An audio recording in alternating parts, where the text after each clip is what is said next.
आजकल हम लोग देखते हैं जो हम लोगों का पैर छूने का जो रिवाज है, जो प्रथा है, वो कम होता जा रहा है। लोग हेलो कर देते हैं, नमस्ते कर देते हैं, ऐसे कुछ भी बोल देते हैं, हेलो हाय, हाथ मिला लेते हैं। बुरा वो भी नहीं है, वो भी अच्छी बात है, क्योंकि कुछ जगह ऐसे होती है जो हम पैर नहीं छू पाते। लेकिन एक्चुअली में पैर छूना और नमस्ते करने में यही फ़र्क है। अगर नमस्ते करते हैं तो हम अपने आप का जो हमारी अंदर ऑरा है, अपनी एनर्जी है, उसको हम इकट्ठा करते हैं और उसके बाद सामने वाले से उनसे आशीर्वाद लेते हैं। लेकिन अगर हम शेक हैंड करते हैं, हम एक दूसरे का ऑरा ट्रांसफ़र करते हैं, उसका अच्छाई हमारे में आ जाता है, हमारी अच्छाई उनमें जाती है। ऐसे करके हम एक्स्ट्रा हमें आशीर्वाद मिलती है। लेकिन जो पैर छूने का है, कई लोग ऐसे करते हैं, पैर छूने के लिए थोड़ा सा झुक जाते हैं। कई लोग ऐसे पैर छूने के लिए जरा सा अंगूठे को टच कर लेते हैं, कोई घुटना टच कर लेता है। पैर ऐसे नहीं छूते।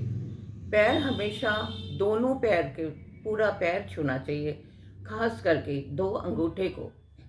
जो पैर के अंगूठे में से हम हाथ लगाते हैं, हम उनको पैर छूते हैं, तो उनसे हमारी एनर्जी, जितनी भी एनर्जी है, उनसे हम आशीर्वाद मांगते हैं। और उनके अंदर जो जितना अच्छा चीज़ है, जितना ऑरा है, उनके अंदर जित वो है, सब हमारे में ट्रांसफ़र होता है।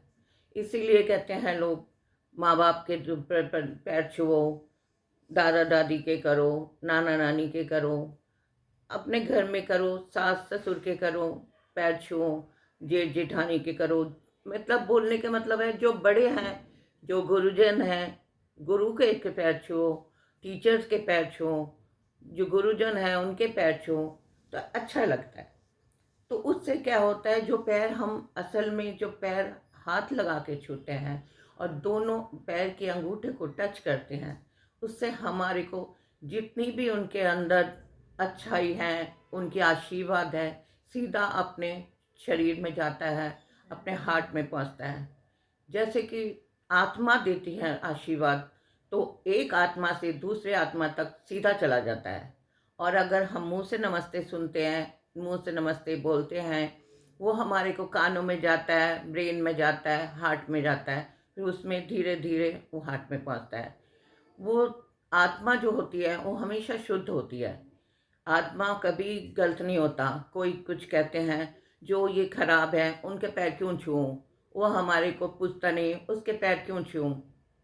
चाहे सास ससुर है, चाहे माँ बाप है, चाहे कोई भी है, कई बार हम लोग बोल देते हैं हमें उनका पैर नहीं छूना, वो हमें डांटती रहती हैं। लेकिन ऐसा नहीं होता। इंसान अपने कर्म में, अपने कर्म से अच्छा या बुरा होता है, उससे पैर छूने का, आशीर्वाद का कोई फर्क नहीं पड़ता।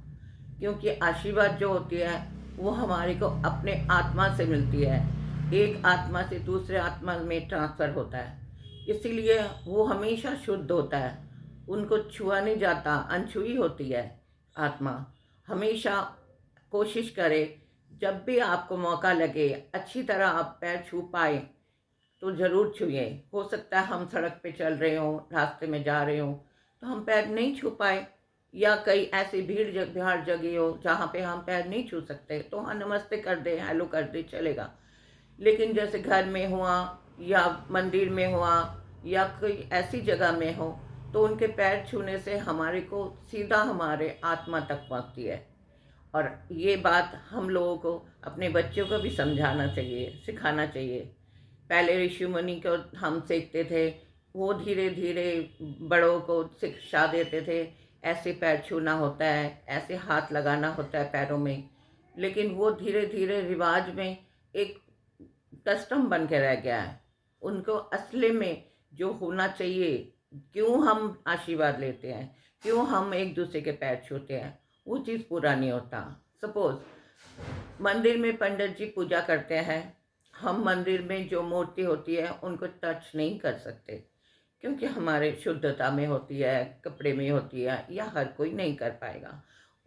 उन्होंने, उनको ही वो मिला है, वही पैर छू पूजा करके हमारे सामने आते हैं, तो हम उनके जो पैर छूते हैं, जो उनको आशीर्वाद मिला होता है, उनके अंदर जो पूजा के ऑरा अंदर आता है, उससे हमें आशीर्वाद सीधा मिलती है। हम पंडित जी के पैर छूते हैं तो ऐसे करके ये हमारे को जाति वगैरह, आत्मा तो सबकी एक जैसी होती है। आत्मा एक किसी का अच्छा बुरा नहीं होता, आत्मा आत्मा होता है, वो हमेशा शुद्ध होता है, अनछुई होती है। वो चाहे किसी भी अच्छे बुरे किसी का भेदभाव नहीं होती है। हम जब किसी का पैर छूते हैं, एक आत्मा से दूसरे आत्मा को सीधा पहुंच जाता है। इसीलिए हम बोलते हैं कि उनका पैर छूना बहुत ज़रूरी है। और पैर पैर छूना के मतलब दोनों अंगूठे को पैर का ज़रूर छूना है, सीधी आपको पहुंचती है। और ये आप अपने घर में करके देखिए, बच्चों के समझाइए, और उसमें क्या फ़र्क आता है कुछ दिन बाद मुझे ज़रूर बताइए। धन्यवाद।